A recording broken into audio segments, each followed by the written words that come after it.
Ladies and gentlemen, Hanna Fitz is about to come on, and we can go even deeper into building a brand and helping you really stand out, especially in that luxury feel and vibe. Hanna is radiating it and empowers her clients to do that. Before that, though, let's dive into our announcements, which is if you're an influencer, an entrepreneur, a legacy builder and maker, and you want to create massive impact in the world, come talk to me. I love supporting you however I can, whether it's being a guest on the 12-hour marathon, supporting you with coaching to get your message out to the world in a bigger way, or connecting you with these amazing human beings and experts and guests who come on the show. Would love to do that. Anything I could do to support you, let me know. I'm here for you. You can email me, chris@beyourgps.com. Find me on Facebook, Instagram, message me there. Just let me know that you're tuning in and how I can support you, okay? Looking forward to talking. And as far as the iTunes review of the week, that is what's next. We're talking about Rach Gibster 13. Actionable tips to uplevel your life. I absolutely love what Chris has done with this podcast. He brings such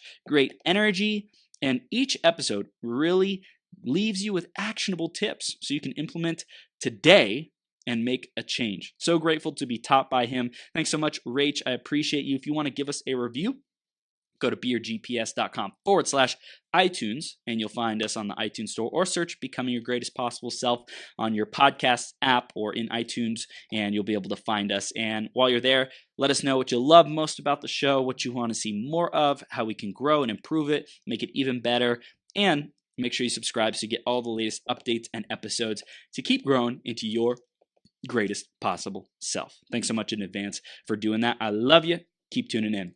Next up, we are going to introduce Hanna in just a second. Before that, though, make sure you grab a piece of paper, grab a pen, be ready to take notes, because she's going to share the gold and wisdom for you to be able to up level and upgrade your brand to be world class. And I'm super excited about that. So let's introduce her, and then we'll bring her on the screen.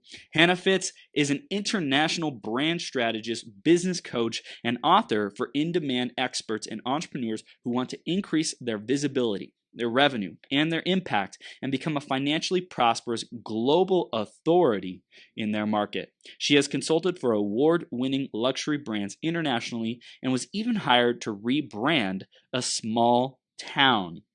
She is the founder of the brand Atelier at hannafitz.com and author of I Am The Gatekeeper. And we are blessed to have her here with us today. Hanna, are you ready to rock the house, Superwoman? I'm ready. Thank you for that introduction. You're welcome. You're welcome. You're looking marvelous today. We're going to have a lot of fun. Thank you for being here. And let's dive right into the theme of today, which is, how do you trust your guidance? How do you receive guidance when you have times of conflict or difficulty or challenge? How do you do that, Hanna? I always follow peace. So I think, guidance comes in the form of peace. And whenever you feel confused, whenever you have too many questions and not enough answers, that's when you're heading towards confusion and probably in the wrong direction. So I always believe that guidance is the voice of peace. Wow, that is so fascinating. I don't think I've ever heard that before, but I feel it. Intuitively, I feel that too. It's like when it's easy, when we create that serenity, that peace, even like surrender. Surrender is not trying to fight it, not trying to like resist whatever the challenge is, but just creating peace, breathing, opening up to receive the guidance and the intuition and that flow. Where is my heart and my soul telling me, guiding me, directing me to go? So I really love that. Thank you. That's good. That's good. Okay, so let's talk about who you are today. I mentioned it a little bit in the intro, Hanna, but what do you stand for? What do your clients come to you for? And who are you in the world today?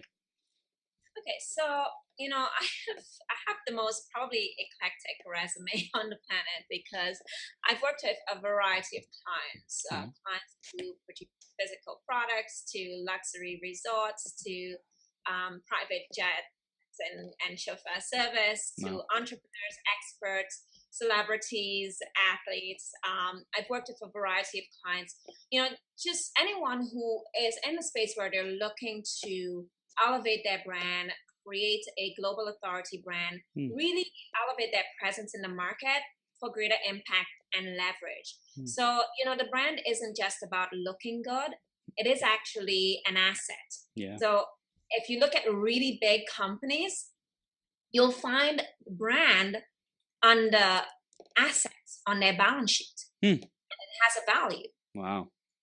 And so a lot of, depending on the stage that a person is at, whether they're looking to build a brand so that they can quickly become recognized as that person who can deliver a high level service, or they're looking to leverage their brand to create even more revenue streams. So an example would be like Michael Jordan. You know, he made, I think, about $54 million in basketball, but he made $1 billion on endorsements. Wow. So that's all leveraging the brand.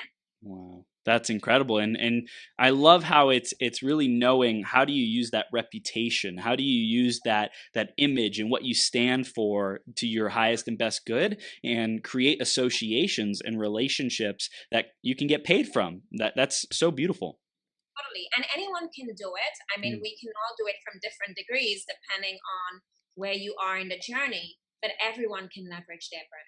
That's awesome. Hanna, this is gold, and I know we're going to dive into the specifics of how to do that. Before we get there, though, let's talk about that eclectic resume that you have and the different experiences. Where did branding, your journey with branding especially, begin for you? I think it's something that I was always drawn to, but I would say my first interest was piqued when my sister was a collector of all the Mills and Boons novels. So I don't know if you had it in the United States, but it was really big in British and Commonwealth locations. And so she was a huge Mills and Boons fans. And of course, I was like early teens and not allowed to read that book because they were romance novels. So I picked up one, and the story happened to be about this woman who was a creative director, and of course she falls in love with the star of the commercial they were shooting. And I'd never even heard like creative director. That's a job. I mean, the only jobs or career I knew of was lawyer, doctor, teacher, or something along those, or engineer. Yeah. And so I was really fascinated because they took you into the story, but I'm like, I want to create stories like that. I want to create, those type of words that make people buy or really get people into it. And so that was like my first recollection of connecting with wanting to be in that world. When I still decided I was going to pursue a career in law. But as I got further into university, although I do have a master's degree in international commercial law, I decided that I was going to focus on intellectual property law and e-commerce. So I studied like how brands, the legal system around brands, copyright and trademark on the internet. And then I decided, I really wanted, so before that, I really wanted that. I wanted to work in marketing. I wanted to work with brands. I wanted to do that type of work. I applied for a job with a corporation. It was a financial group of companies because I'm from the island of St. Lucia. And in the Caribbean, the biggest companies are banks and financial institutions. So I applied to the biggest company I could find. And I waited a year for that job because every time I applied, they rejected my application. Oh, we're not hiring. Like, what do I have to do to get this job? Yeah. Because I knew I was going to start my own consulting firm, but I knew fresh out of university, I did not have the experiences or the experiences or expertise to bring to the table to be at the level I wanted to be at. So I thought, get some corporate experience and then. So I kept applying, and then they said we were looking for someone who has some expertise in project management. So I went back to school for 6 months to do a certification in project management. I came back and said, here I am, did my certification. They're like, well, sorry. Oh my goodness. Saw an advert for an HR position, and it was HR communications officer. So I thought, well, it has the communications piece. So if I get in there, maybe they're going to recognize my talent and put me in marketing. Yeah. Well, I did apply. I did go through the interview. I got a second interview. And then I called back and they're like, well, we didn't select you because we found someone else that was perfect for that role. But we do have a role in mind for you. And that role was to be the first new product development and product management officer in the marketing department for that company. That's awesome. So that was like my first experience with brand development, because product development, I had to help them revamp products. They had the largest market share in the market, but they also needed to up level their clientele. So I helped them revamp some of the products and services. A quick question. Let's dive into that, because that's gold. What did you find that really worked to get to that higher level clientele early on? You mean in the company? Yeah. So for sure, messaging is important. Positioning is important. What we found with that company, and I think this is going to be important for your listeners, the company before I joined it, the company had the largest market share, had the most clients. But when we did an analysis of the product portfolio, we realized that only 20% of the clients were contributing to the overall profitability and asset base of the company. So it meant that if the company was at $1 billion, only 20% of clients contributed to that $1 billion. The other 80% were not really contributing. And we also realized that competitors were much smarter. They had a small customer base, but they were more profitable. And so that really led to revamping and repositioning to attract higher clientele more strategically. It required focusing on customer service level, having the right processes in place to be able to deal with that clientele, and having the right products in place. I mean, you can't go to a high-end client without the right products and services. Right. And sometimes it also meant how we package the product. So to give it the look and feel for that clientele. That's awesome, Hanna. This is gold. And I think for listeners to pay attention to, like, what is the clientele, the perfect client, the avatar, so to speak, who's going to bring the most amount of revenue to your business. Like, you can market for bottom barrel. Like, I made a video talking about you, Hanna, and like in front of Costco or, Walmart or whatever. Like, you can go for like bulk orders and try to get people, like 10,000 people into your membership site for $10 a month. You can attempt that. For me personally, I think you'd agree, Hanna, it's when you start high, VIP, luxury experience, and focus on delivering the best experience for a small amount of people, that really allows you to create success and sustainability and have those higher margins so that you can start to expand more effectively. So, I mean, there's no wrong or right? You have to know what you're building. You're either Costco or Walmart, or you're this, right? So it's not that one is wrong or right, but it's really what you're trying to achieve strategically. But what I would say is that, I hear a lot of entrepreneurs say this: I want more clients. Well, do you really want more clients, or do you want to be able to create a high value and earn a high value for the clients that you have? So really getting clear about what is your objective. How do you want to be in the market? Do you want to be a mass market product, which there's nothing wrong with? There are lots of mass market products that are dominating, like Coca-Cola, right? But do you have the capacity to do it?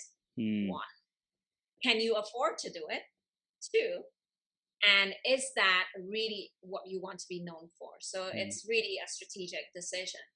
Yeah, that's gold. So you were going through this position, you started, really to earn your experience, so to speak, early on. And how did your career evolve from there?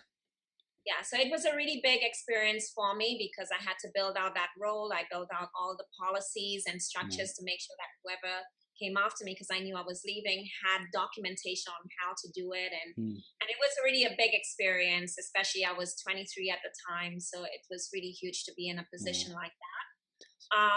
And then one day, of course, destiny came knocking and I really felt that. So you say, how do you know to follow guidance? And my guidance was very clear that it was time. I felt it in my being. Everything told me that it's now, you have to act now.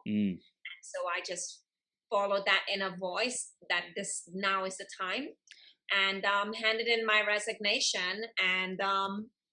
And of course, I started to prepare because I was a product development expert in the company. So I did my own product development and brand development work before leaving, starting to send out my proposals, really created my base. So, I mean, when I left the company, from day one of leaving my job, I had clients already lined up. That's awesome.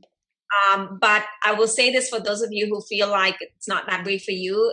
yes, that sounds very sexy, but actually, when I started sending prospecting early, and when I handed in my resignation, I had gotten a big client. It was a huge chain of hotels in the Caribbean. And I was like really excited. Like, this brand is known throughout the United States. It's probably one of the only brands that's known in the Caribbean in terms of hospitality. I was like, yes, this is my first client. This is huge. Then I handed in my resignation and I got a call saying they were not going to be using me because one of the directors, cousins or something, was also offering a similar service, and you're going to go with that person. Oh. And I was like, oh boy, well, there we go. I handed in my resignation thinking I had my safety net per se. Yeah.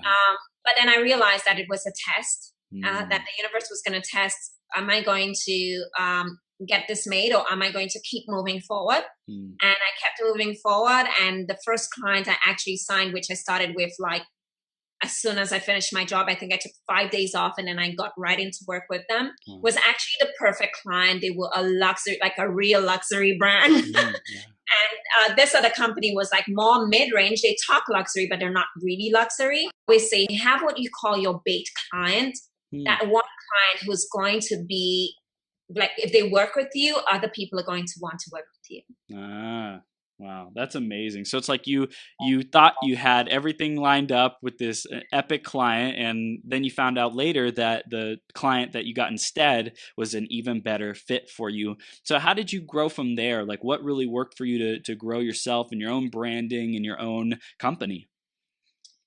I would say a relentless pursuit of getting better and better at what I do. So I was never satisfied with being just good at it, or just accepting that everyone's happy with what they were getting. I was always wanting to improve and having a desire to push the limits of what I could do. When I felt like the market I was in was not competitive enough and not challenging enough to grow me, I left that market. Wow.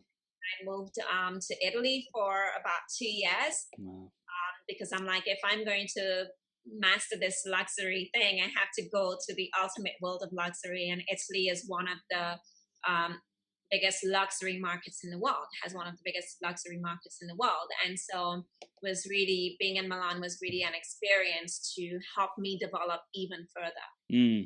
Wow. So would you say that perspective of going to Italy and just in general traveling the world to see these different luxurious places will give people inspiration and ideas to take their own marketing and branding to the next level? Totally. I mean, it doesn't matter when you start. I started traveling very early in my life. I've been to over 140 cities globally. Wow. But I would definitely say that this was what, from the beginning, stood out for my clients, that I was able to bring in very multidimensional perspectives to any situation. And I didn't recognize it as a thing until later, that I realized it was my travels that did this. So it doesn't matter if you're just starting to travel now. And with the internet, you don't even have to physically leave where you are to travel, because it's not like long ago where you didn't have access.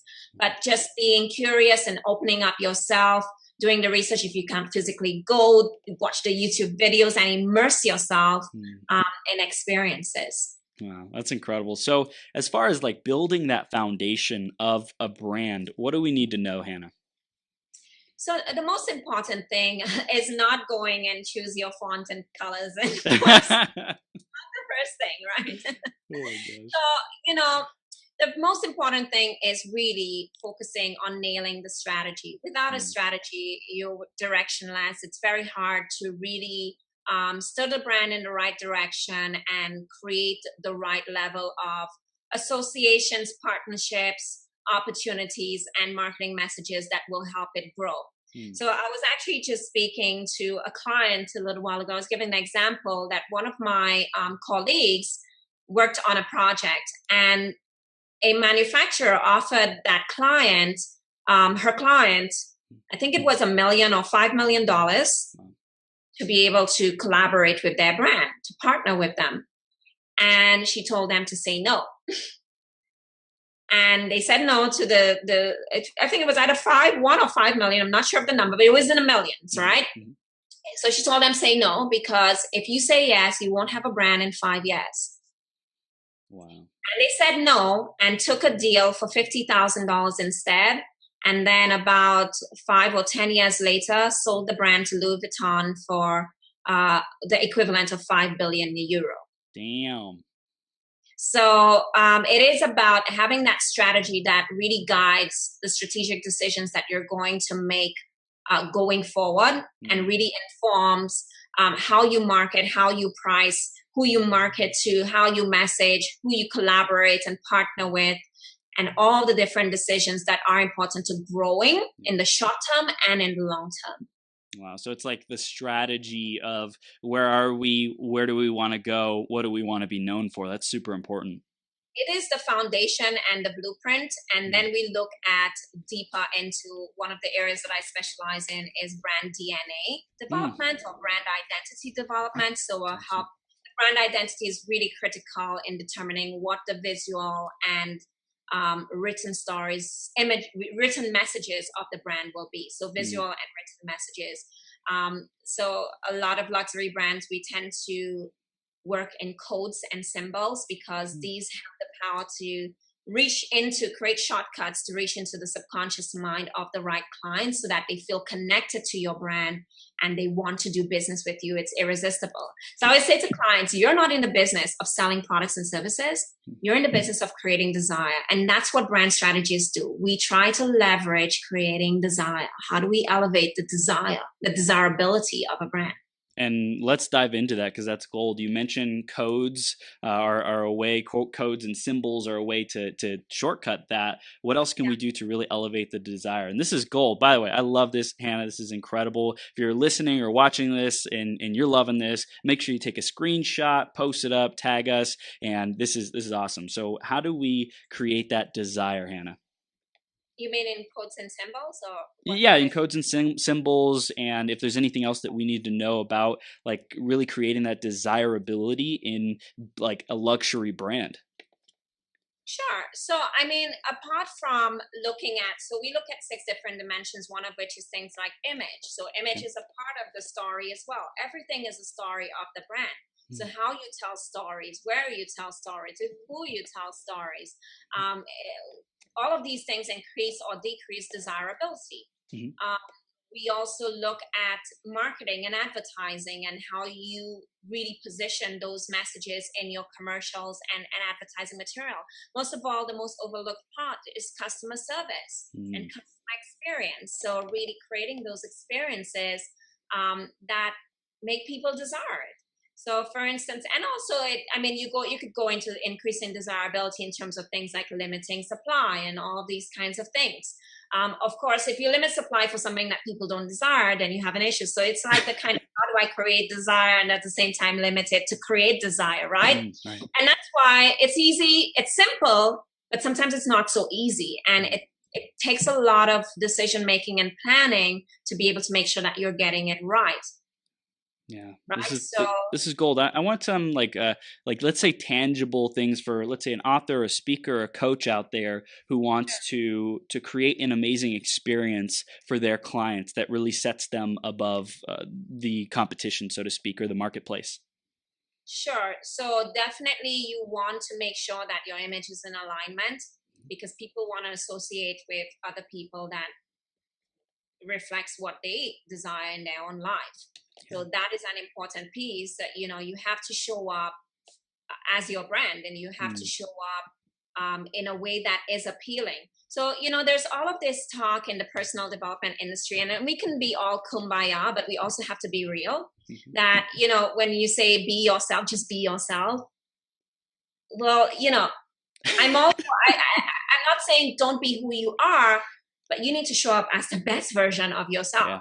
Because yourself might not serve your strategy. And maybe it means that if you can't get past that, that's why a lot of companies hire other people to do it, or they use other people to be the face, because maybe you're probably not the right fit to message for the message that you want to put out into the market, right? And so it's all of these considerations and strategic decisions as to am I the face of this? Do I use another face as a representation of other faces?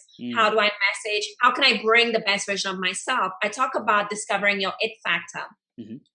Everybody has an it factor. Every great brand has an it factor.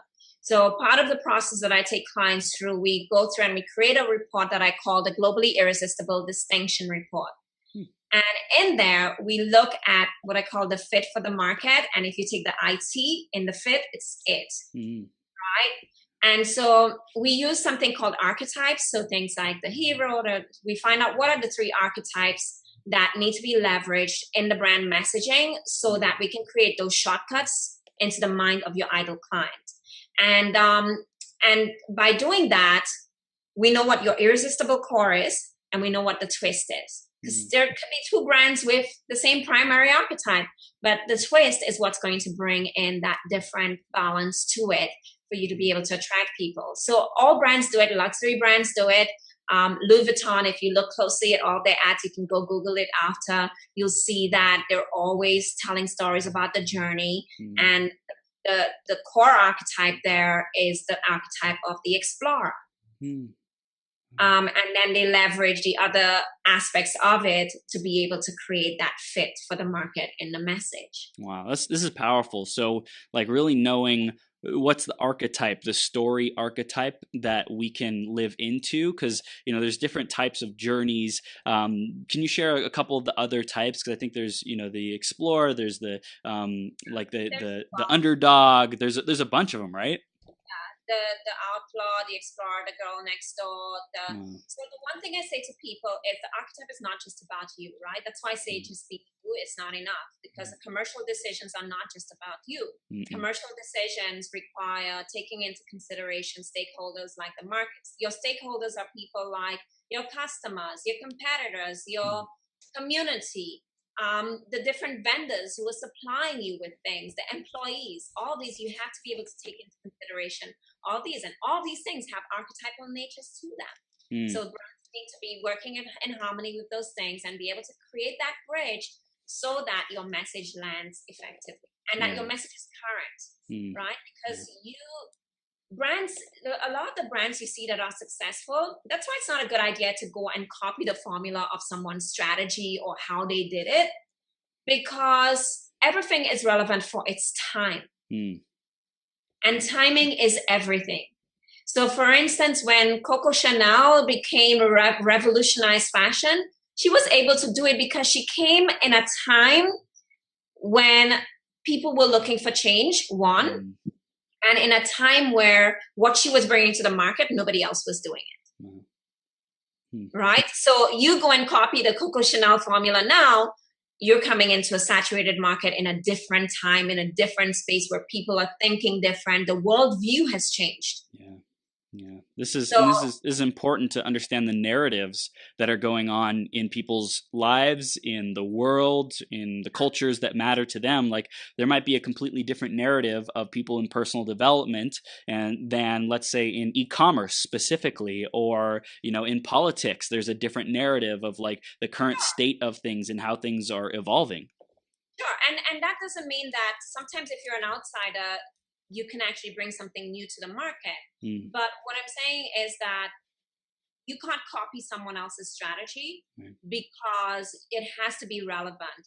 It's like if you think, going back to the Coco Chanel example, she could have done it because she was the right person to do it. She wasn't from aristocracy, yet she came into aristocracy to bring in a new way of being from the world that she came from. So you have to be the right person with the right message at the right time. And that's really key for brands. Obama, for the elections in the United States, he was the right person at the right time with the right message. He was the outsider. In a way, he was, not considered so much a Washington insider per se. He represented change. He was a different ethnicity, cultural race. He was, everything about him really represented the message of yes, you can. Somebody else saying it would not land as effectively. Right. And I think the narrative of what's going on in that time was there was a lot of stress and tension, and like the United States isn't being run effectively because there's this, financial crisis. So people are like, what we've been doing hasn't worked, so it's like there's an opening for change that Obama perfectly leveraged and stepped into. So that's something that in my program we call it finding look for no. So Mm. finding the hole in the market. Mm. And so we talk about that, but one of the things that I teach is the framing story. The story, we call it framing story because, and actually the term came from the political arena. Mm. Framing means that you're framing the situation. You're really bridging your brand, the market, and the worldview at the time. Mm. Wow. So it sounds like it's important to meet people where they're at and then frame like where they are going and how, let's say, a brand or a service provider is like what they want and what they need to lead them where they want to go. Yeah, and it's just important to understand the bigger picture beyond you and your own goals. Yeah. Yeah. This is awesome, man. I'm loving this conversation. And you mentioned about the it factor so that people can really know what makes them stand out. And of course, if anyone has any questions, we're going to tell them how they can get a hold of you. But I think like a conversation with you would really rock people's world if you are not sure what your it factor is. If you feel like you're just, blending in, or if you're like noise in the marketplace, if that's what you feel like you're annoying people because you're just trying to figure it out, or you're just not getting any attention, or people who want to like access your services and your greatness, like know that you have massive value to deliver to the world. And it's all about how you communicate that, and if you have a brand that really represents who you are and what you stand for.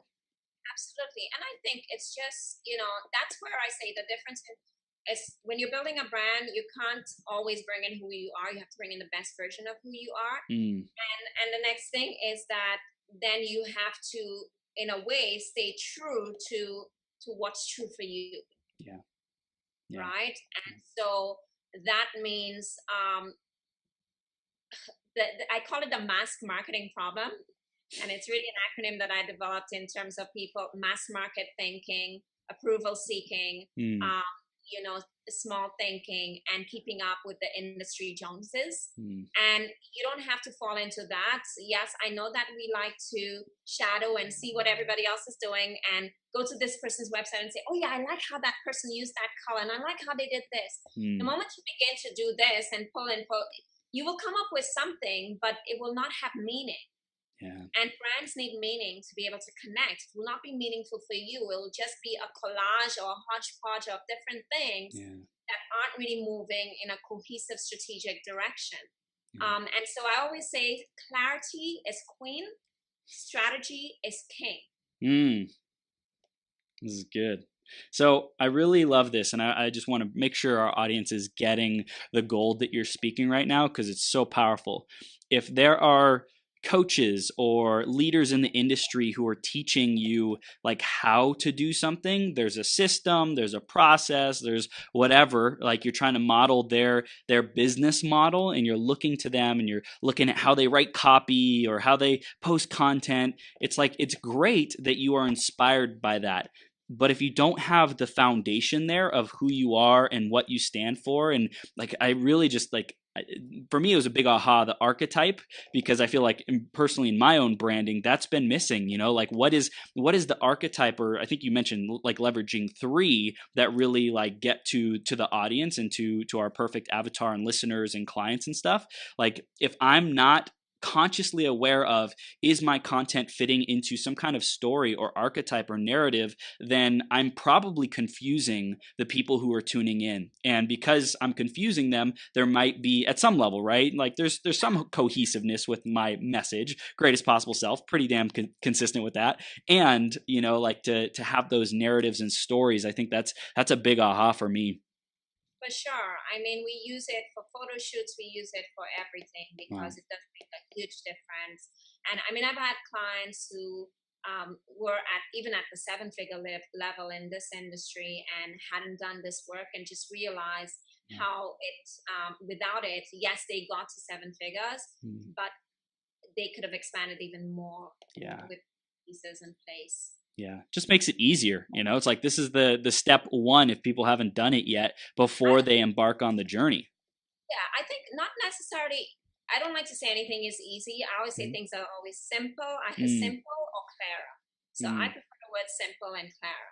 If it was easy, everybody would get it right. There are companies who spend millions of dollars on doing the same process that I'm talking about, and they don't get it right. So that brings me to a great question. What are some mistakes that people are making in their branding and being a luxury brand, standing out from everyone in the marketplace? So I think I want to go back to the whole idea of the mass market thinking, where sometimes you started with a spiritual question, and I want to go there a little bit, where we don't into love and we lean into fear. And so right away, something changes in the market, becomes difficult. We lean into fear and we start going into mass market thinking. We start cutting prices. We start following what Jane Doe Cole, who made an extra million, is doing, and we lose our own identity in the process. And so a great example is back in 2008, when there was the financial crisis. A lot of luxury brands lost their market footing. People weren't buying as much because it was not time for luxury. Louis Vuitton realized that no, it's not time for luxury. It's time for the people who can really afford luxury to show that they still have power. Wow.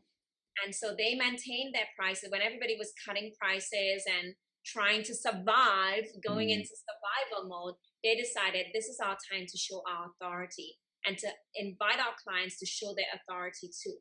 Because back before then, anybody could buy Louis Vuitton. Now there's a financial crunch. Only the truly wealthy can afford us. So it's like there was even more pride to be an owner and representing that brand. And what does that do? It increases desirability for the people who have it. Wow, that's so awesome. So, like, what not to do is follow what the mass market is doing. Yeah. So really, there's some degree. So one of the rules of luxury is that, you never let the market tell you what they want. You tell them what they want. So you are the tastemaker.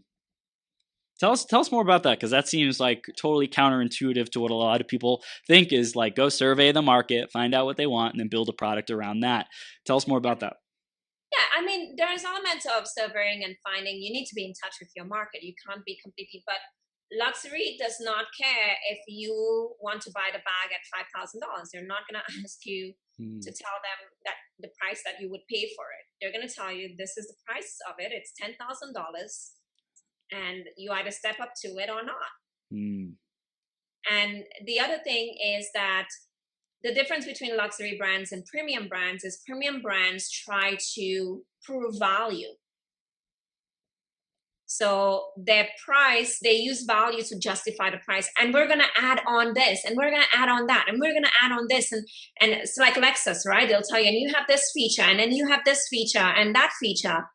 And of course, the luxury brand, like Rolls Royce or whatever, they will just tell you, for the person who wants to be one of a kind. If you want to be ruler of your domain and show up as with a car that is as one of a kind as you are, it's simple. It's simple and elegant. It's not complex and convoluted, and like there's not a lot of talking and a lot of text. It's like just boom, there, take it or leave it. We are who we are. We know it. Yeah. It's about statement making, and it's about you inviting people to that level, to that world, rather than you trying to get their approval. So I know we've talked about a couple different things. People can work with you definitely. And in terms of going from a kind of commodity brand or even like a premium brand to a luxury brand, is there anything else around this, around being simple, around making powerful statements that we can be doing better? Yes. So, I mean, again, luxury is not just about selling at high prices. So I hear people say that all the time, like if the price is high, that means it's luxury. No, your prices can be high and you're still a premium brand, right? And so luxury is really about quality. It represents a message that something has been really crafted at the highest level, that something represents beauty, it represents status, it represents another level. So I think the most important thing that you have to know is that you have to have a commitment to delivering things at a certain level, to presenting them at a certain level, and to making everything an experience. Wow. Yeah, this is gold. Like I think when I think of that, I think of, okay, how do I onboard a client? You know, how do I make that experience unforgettable? What is it that stands out? You know, my girlfriend, she always sends her clients a book, right? That they would like and that they would value. I interviewed another woman who is a photographer, a wedding photographer, and she has like this 200-point checklist that they go through from start to finish, from the time they hire them as a photographer till the time they do the shoot, you know? So it's like really going that extra mile and asking the questions so that you can serve them at an even deeper level and just provide that extraordinary experience is super important. Absolutely. I mean, at any level that you are, you can make any experience extraordinary, whether it means sending people handwritten letters or whatever it is. You know, you just make it a beautiful experience for them, so that they're getting something that they didn't expect. Gold. So really think about, customer service is something we don't speak a lot about within the coaching industry, and it is a critical component of a brand. Yep. Right? Service quality level is really important, and the process, the journey you take people on when they join you is part of the story. Yeah, this is gold. And I know a big part of what you teach is like calling it a Powerhouse brand presence. Yeah, so tell us more about that. What does that mean? The Powerhouse brand presence is really about how you're showing up in your market. It really is about positioning so that your message is clear, so that the right clients are immediately attracted to you, so that they know that you are that next level that they were looking for.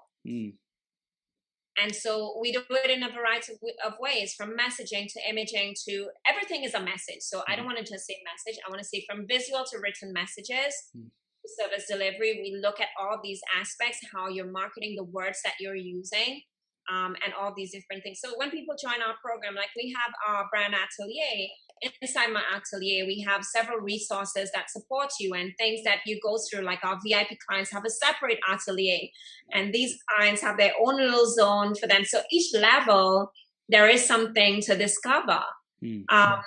So it's really about how you're showing up. That Powerhouse brand presence is our signature system, where we take you from the process of developing the brand strategy, developing your brand identity, so that we can now extract the right meaning to put into your messages so that the right people can see you.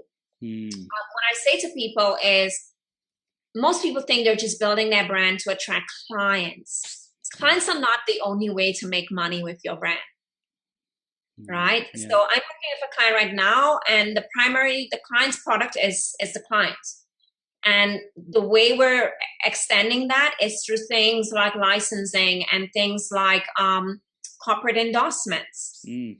Companies don't want to endorse brands that don't really represent what they stand for. So, I mean, I've had quite a bit of experience in that field, hosting events and raising hundreds of thousands of dollars in sponsorship for my events, partnering with brands like San Pellegrino and Aquapana, having like companies like Pandora come in and giving like free Pandora bracelets to event attendees as part of the experience.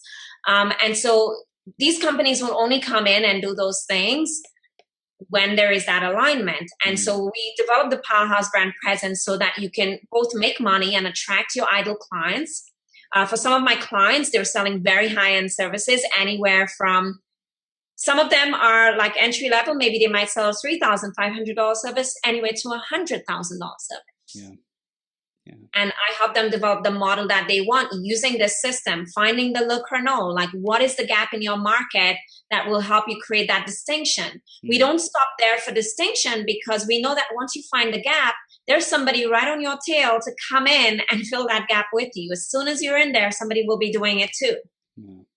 then we need further distinction. That's where the brand DNA, nobody can ever take away your brand DNA, because that's something that is uniquely your brand. That is your distinction. That is that thing that cannot be copied. They can copy your products. They can copy your pricing. They can copy how you're positioned, but they can't copy your it factor.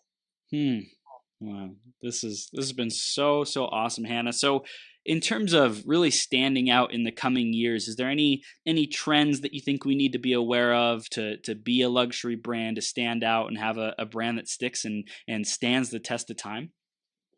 Yeah, so as we get more and more digital, I realize that people are wanting more and more high touch and in-person experiences. Yeah. So there's a combination of things. We're going to get more and more digital, and you're going to have to be more omnipresent, create more interactive experiences and things like that online. So omnipresence is key today, because most people don't realize, like in my program, I tell my clients, you need to create breadcrumbs. It's like, if you don't have enough breadcrumbs and footprints on the internet, you're not able to cement your place as a trusted go-to expert. Someone goes to your website and the only thing they can find is your website, they have questions. But if they can find you on YouTube, they can find you on LinkedIn, maybe it gives them more confidence that, okay, this is legit. This person is there, they're here. I'm not saying you have to do a lot. Immediately, you might want to start looking at maybe the 2 social media platforms that you're going to have the highest impact on, and saturate there. Saturate selectively. Why selectively? Because you don't want to dilute your brand. And you don't want to be any and everywhere. You want to be in the right places. Yeah. Right? So you want to saturate selectively. So certain brands, like every brand takes on a different strategy, whether it's online or offline. I'll talk about a brand that's not luxury, like Zara, which is fast fashion. They never advertise. Their only marketing strategy is being in the right locations, having stores on very high traffic locations. That's their marketing strategy. And you have other brands where they will never do TV commercials. Right. Or they might only advertise. I know this watch brand that only advertises in yachting magazines. That's the only place you'll see them. Yeah. And they're going to be at the Monaco Yacht Show and all the yachting events. And they concentrate all their efforts within the yachting sector. So they're everywhere that yachting is, but they're not everywhere. If you know what I mean. Right. They're in the right place that they need to be to get the exposure to be like the sought after brand because of how they position themselves. It's about saturation in the right places, selective saturation. Yeah. And also, I love how you use that example of watches with yachts, because whenever people see the watch, they are also in the environment of yachts, so it's like the watch and yacht, that's like a yacht is definitely a luxury experience. So whenever they see it, it's like they go hand in hand, which raises the perceived value. Absolutely. So it's really about, and they're not just around any yachts, they're really focused on the super yacht, mega yacht market. So if you know Monaco Yacht Show, it's like the biggest yachts in the world are there in this company. They participate at that yacht show, but you will not find them at a fashion show. Right? And so it's really about being omnipresent selectively. Yeah, this is gold. Hanna, I'm loving this. And in terms of any other things you think our audience needs to know about branding, really setting themselves apart, any final thoughts on that?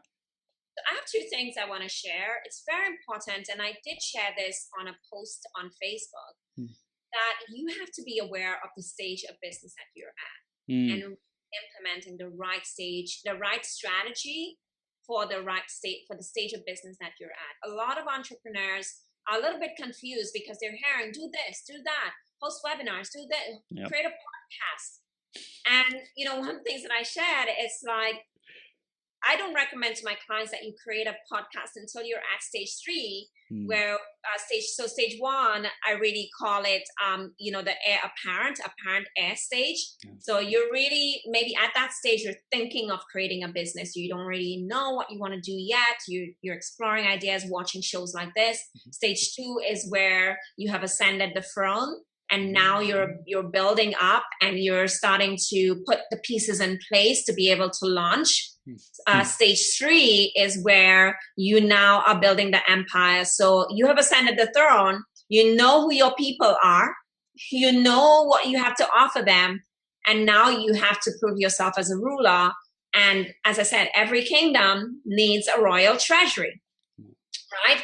And what I say is at that stage 3, don't be building your own media. I mean, to this day, Coco Chanel brand is not trying to have their own version of Vogue magazine, right? At that stage, use other people's media. Yeah. Find the people who have the platforms and leverage that. Build your kingdom, dominate and acquire more and more and more. When you get to stage 4, where you're really at the powerhouse ruler stage, and you're making hundreds of thousands to millions of dollars, you can hire a team and support, and now you can create your own platforms and do whatever you want. And still, even then, a lot of companies don't do it. They leverage what is. Wow.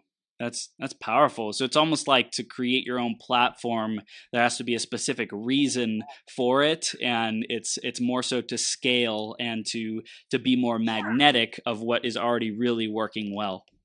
Yeah, and it's just, again, everybody has a different strategy. Like, this is your business, Chris. This is what you do. But for some people, it's like they're doing it because they were told that this is what you need to do to get seen. No, go get seen on other people's platform. Get seen on Chris's platform. Do things like that, right? Yeah. But don't busy yourself with things that are not revenue generators. That's keeping you from focusing on really the things you have to do. One thing you have to know about how a lot of luxury brands grow, they focus on core business. What is your core business? And then they outsource everything else that's not core business. So Versace and Prada and all of these brands, they're not manufacturing their own sunglasses. No, there's one company in Italy manufacturing sunglasses for Prada, Louis Vuitton, Versace, Dolce & Gabbana, every single brand you can think of, Police, Ray-Bans. That one company is the world leader on manufacturing the sunglasses you see out there for all of these brands that you see. Wow. So it's like it's that it factor, right? It's like, find out what your it factor is. This manufacturing company's like, hey, we're the best. We only work with the best luxury brands. So if you want to be somebody and have like the best manufacturing, come work with us. Yeah, and then because those luxury brands know what their it factor is, that brand can use that information and translate it into the designs that they create with those brands. And now they can stay focused on their core business, and somebody else is responsible for the manufacturing and distribution of the product. Wow, this is gold, Hanna. This is a physical product, but it's the same with service-based businesses. Focus on your core business. There are companies making billions of dollars with not strayed, because the moment you stray from your core business, that company that I worked for, after I left, they had to do a lot of restructuring because they realized that they were no longer focused on their core business, that they started selling out subsidiaries because it was keeping them from being profitable. This is incredible, Hanna. I love this. I'm just getting my mind blown. Like the information that you have it's I think there's a lot of people who talk about branding in today's day and age, and I love it. I love what I hear, and I feel like you are so thorough. You're so like, hey, like really, what is the science behind this? How did these big, huge brands do it? And how can you model that to like really create a massively successful company and business and brand that sticks? Thank you. Absolutely. That's what I say, that just because you're a small business doesn't mean you can't be like a world-class brand. Like, do the things that world-class brands are doing. So our tendency as human beings, we see successful people and we want to model successful people, right? But the mistake a lot of people do in modeling is they model the lifestyle of successful people and not really what successful people are doing, right? And so it's not about just looking like a world-class brand. It's about the internal structures of what world-class brands do that will support you in growing and creating a sustainable business. So awesome. Hanna, this is gold. I know our audience wants to get more. They want to continue the journey with you. They want to dial in their own brands and make it a luxury brand. How do they do that? How do they continue? Okay, so you can visit. I know that I shared a link with you. Yep. On that link, so I don't know if you're going to put it up on the screen, but it's www.upgradeyourbrand. Yep. And hannafitz.com/upgradeyourbrand.